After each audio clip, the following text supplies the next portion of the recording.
Bonjour à tous et bienvenue sur ma chaîne YouTube. C'est avec un grand plaisir que je vous retrouve pour vous présenter cette nouvelle vidéo en français concernant Flight Simulator 2020.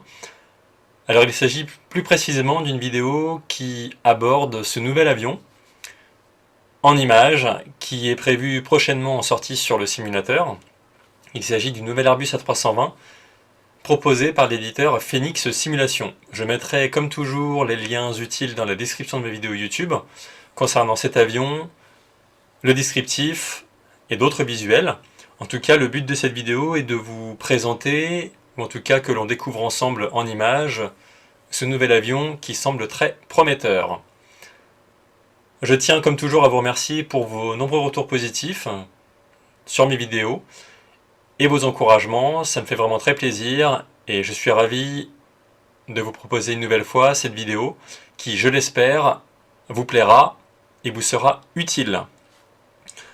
Alors, en image, on va découvrir ce nouvel Airbus A320 Neo qui est en cours de préparation pour Microsoft Flight Simulator. Sachez que cet avion, de manière générale, est très, si je puis dire, accentué sur les systèmes. Beaucoup de réalisme, que ce soit sur la modélisation extérieure ou intérieure, on va le voir ensemble. Là, au moins, pour commencer, vous avez un visuel sur l'extérieur de l'avion. Mais en tout cas, les développeurs ont mis l'accent sur tous les systèmes et ils sont, pour le coup, fonctionnels et non en phase de développement.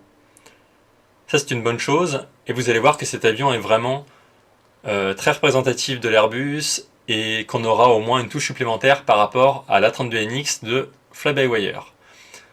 Pas de prix annoncé pour le moment, ni de date de sortie, et les phases de bêta vont être annoncées dans quelques semaines, donc ça va aller très vite. On va commencer par quelques visuels dans le cockpit, pour vous donner une idée et voir ce que ça donne. Là, c'est une comparaison, en fait c'est comme indiqué la 320 par défaut de Asobo, en 4K, en paramètre ultra sur la piste 31 gauche de New York, avec 41 FPS.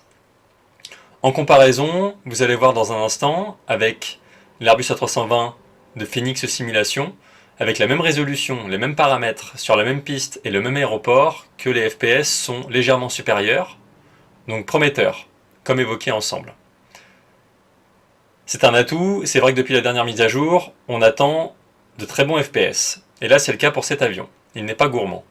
On peut voir ensuite qu'au niveau du MCDU, c'est très bien détaillé parce que vous voyez qu'au-dessus du MCDU côté commandant de bord, nous avons la possibilité de faire des requêtes au niveau de la radio pour demander des points en direct, des direct to, demander des procédures diverses pour monter à un autre niveau de vol par exemple, et c'est très détaillé.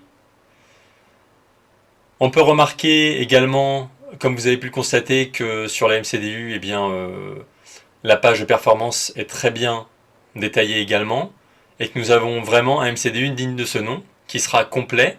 Et là vous voyez que nous avons des indications en vert sur en fait, la page de communication avec la radio, qui nous permet de changer de niveau de vol, notamment, et d'affirmer notre situation. Là, sur en fait, le MCDU côté copilote, on peut voir que l'alignement des positions GPS et des IRS, en tout cas, sont fonctionnels et très explicites. Et là, vous voyez que dans la continuité de mes images, ça correspond à une certaine cohérence en fonction du déroulement du vol. Toujours côté commandant de bord sur le MCDU, qui est vraiment très bien. On voit que sur la page initiation, eh bien, vous avez tous les détails utiles, notamment le cost index, l'altitude de croisière, le plan de vol qui a été inséré, etc.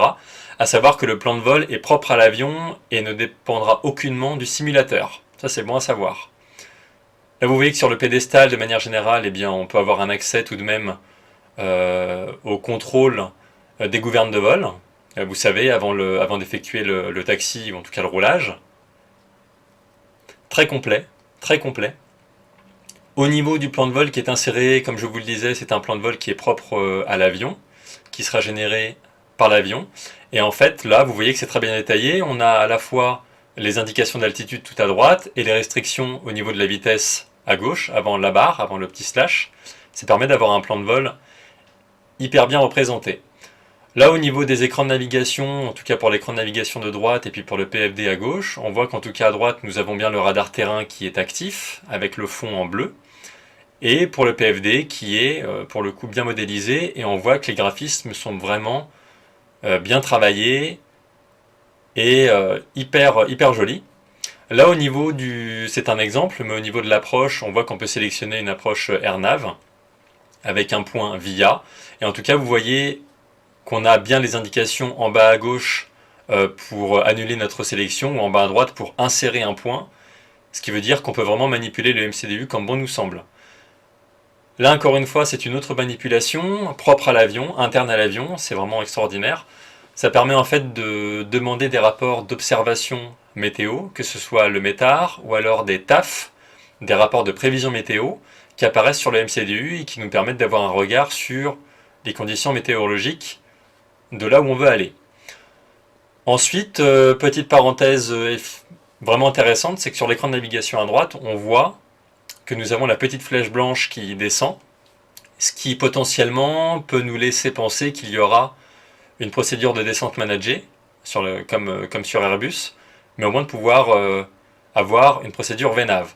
Et là, sur l'écran de gauche, on voit bien que le localizer en bas au milieu et le glide slope à droite au niveau des procédures ILS sont bien fonctionnels et opérationnels, et ça nous permet de voir que pour une approche ILS avec pilote auto, ce sera bon.